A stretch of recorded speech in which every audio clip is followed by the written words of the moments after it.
کیونکہ پیغمبر صلی اللہ علیہ وسلم اپنی امت کے لیے بہت شفیق اور رحیم اور رؤوف ہیں۔ اسی لیے اللہ تعالیٰ نے قرآن مجید فرقان حمید میں ارشاد فرمایا لَقَدْ جَاءَكُمْ رَسُولٌ مِّنْ أَنفُسِكُمْ عَزِيزٌ عَلَيْهِ مَا عَنِتُّمْ حَرِيصٌ عَلَيْكُمْ بِالْمُؤْمِنِينَ رَءُوفٌ رَحِيمٌ۔ حجۃ الوداع کے موقع پر پیغمبر صلی اللہ علیہ وسلم نے اونٹنی پر دوپہر کے وقت میں گرمی کے اندر کھڑے ہو کر 4 گھنٹے پوری امت کی بخشش کے لیے دعائیں مانگتے رہے، اپنی امت کی بخشش کے لیے گڑ گڑاتے رہے، روتے رہے۔ صحابہ کرام فرماتے ہیں کہ اونٹنی کے اوپر 4 گھنٹے بیٹھ کر پیغمبر صلی اللہ علیہ وسلم نے گرمی کی شدت میں، دھوپ کی شدت میں پیغمبر صلی اللہ علیہ وسلم نے 4 گھنٹے بیٹھ کر دعا مانگی ہے۔ کسی وقت پیغمبر صلی اللہ علیہ وسلم کبھی کبھی پیغمبر صلی اللہ علیہ وسلم جوش میں آ جاتے اور اونٹنی کے اوپر کھڑے ہو جاتے اور کھڑے ہو کر اپنے ہاتھوں کو اتنا اونچا بلند کر کے اللہ تعالیٰ سے فریاد کرتے، اپنی امت کی بخشش کی دعا کرتے۔ تو اس سے معلوم ہوتا ہے جو پوری امت کی بخشش کی دعا مانگتا ہے، پوری امت پر رحم کرنے کی دعا مانگتا ہے، پوری امت پر رحمت کی دعا مانگتا ہے، اللہ تعالیٰ دعاؤں کو بھی قبول فرماتے ہیں اور دعائیں کرنے والوں کو بھی قبول فرماتے ہیں۔ امام احمد بن حنبل رحمۃ اللہ علیہ نے اپنی مسند میں اور امام حاکم نے اپنے مستدرک میں ایک روایت کو بیان فرمایا عن ابی سعید الخدری رضی اللہ عنہ قال، حضرت ابو سعید خدری رضی اللہ تعالی عنہ سے روایت ہے، انہوں نے فرمایا ذکر رسول اللہ صلی اللہ علیہ وسلم بلاء یصیب هذه اللہ کے رسول صلی اللہ علیہ وسلم نے ایک بہت بڑی مصیبت کو بیان فرمایا، جو مصیبت اس امت کو پہنچ کر رہے گی، حتی لا یجد الرجل ملجأ یلجأ الیہ من الظلم۔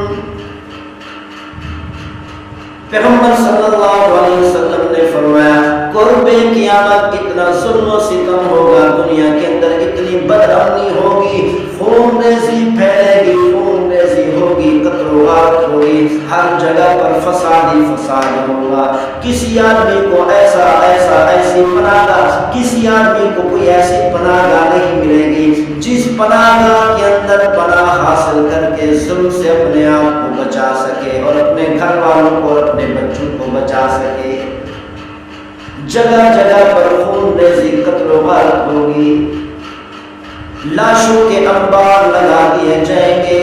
تو پیغمبر صلی اللہ علیہ وسلم نے ارشاد فرمایا فَيَبْعَثُ اللَّهُ رَجُلًا مِّنْ عِتْرَتِي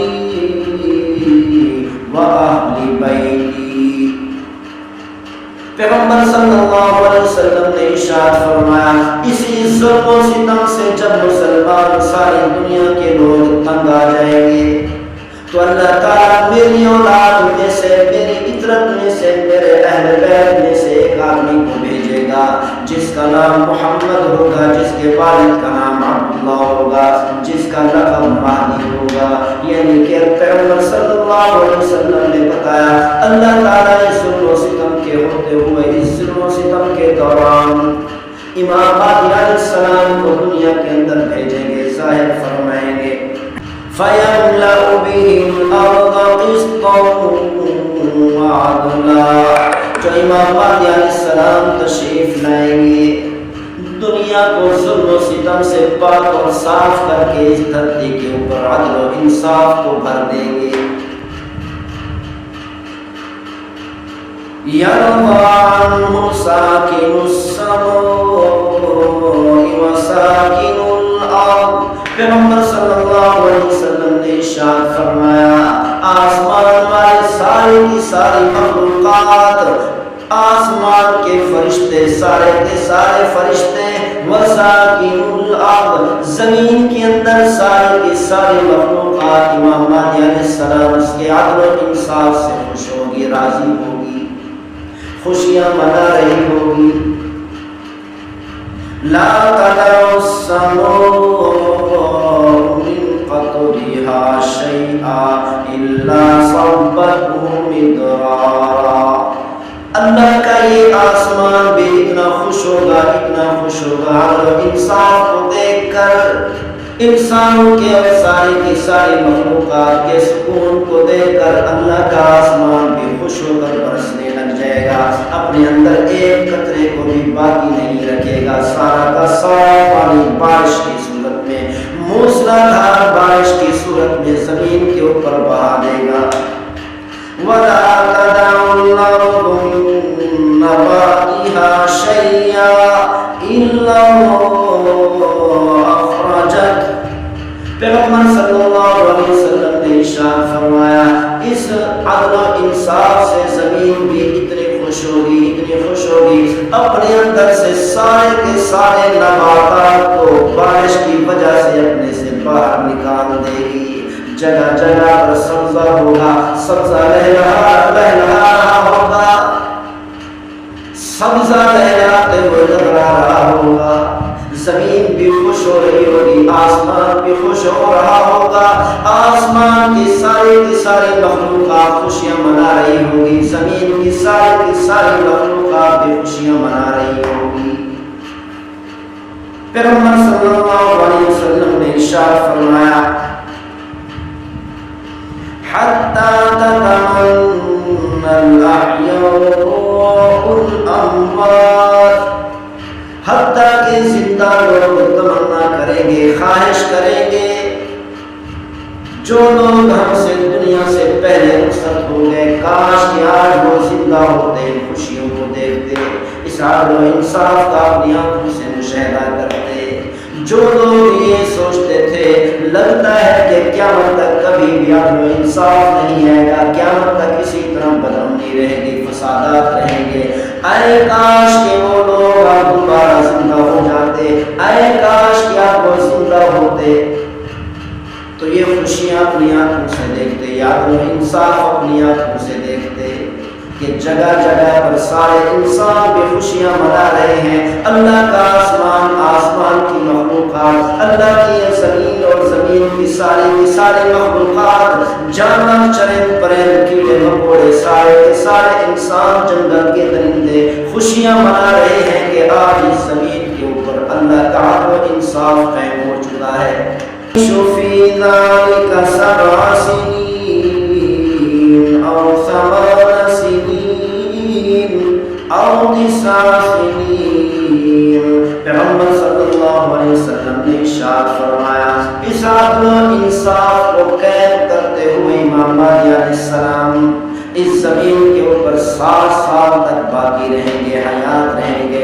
7 سال تک زمین کے اوپر عدل و انصاف کو قائم رکھیں گے، غربت کا خاتمہ کیے رکھیں گے، فقر و فاقہ کی پریشانیاں دنیا کے اندر زمین کے اندر ختم ہو چکی ہوگی. یہ امن و امان، یہ سکون 7 سال تک باقی رہے گا، یا 8 سال تک باقی رہے گا، یا 9 سال تک باقی رہے گا. روایت کرنے والے صحابی رضی اللہ تعالیٰ عنہ فرماتے ہیں، روایت کرنے والے صحابی رضی اللہ تعالیٰ عنہ کو شک ہو گیا کہ پیغمبر صلی اللہ علیہ وسلم نے یا تو 7 سال فرمایا، یا 8 سال فرمایا، یا 9 سال فرمایا. دوسری روایات کو، دوسری حدیث مبارکہ کو دیکھا جائے تو پیغمبر صلی اللہ علیہ وسلم نے کم از کم فرمایا کہ 7 سال تک یہ عدل و انصاف باقی رہے گا. امام مہدی علیہ السلام اس عدل و انصاف کو قائم رکھیں گے. فِي ذَلِكَ 7 سنين أو 8 سنين أو 9 سنين. پیغمبر صلی اللہ علیہ وسلم نے ارشاد فرمایا اس عدل و انصاف کو قائم کرتے ہوئے امام مہدی علیہ السلام اس زمین کے اوپر 7 سال تک باقی رہیں گے، حیات رہیں گے. 7 سال تک زمین کے اوپر عدل و انصاف کو قائم رکھیں گے، غربت کا خاتمہ کیے رکھیں گے، فقر و فاقہ کی پریشانیاں دنیا کے اندر زمین کے اندر ختم ہو چکی ہوگی. یہ امن و امان یہ سکون 7 سال تک باقی رہے گا یا 8 سال تک باقی رہے گا یا 9 سال تک باقی رہے گا. روایت کرنے والے صحابی رضی اللہ تعالیٰ عنہ فرماتے ہیں، روایت کرنے والے صحابی رضی اللہ تعالیٰ عنہ کو شک ہو گیا کہ پیغمبر صلی اللہ علیہ وسلم نے یا تو 7 سال فرمایا یا 8 سال فرمایا یا 9 سال فرمایا. دوسری روایات کو، دوسری حدیث مبارکہ کو دیکھا جائے تو پیغمبر صلی اللہ علیہ وسلم نے کم از کم فرمایا کہ 7 سال تک عدل و انصاف باقی رہے گا. امام مہدی علیہ السلام اس عدل و انصاف کو قائم رکھیں گے.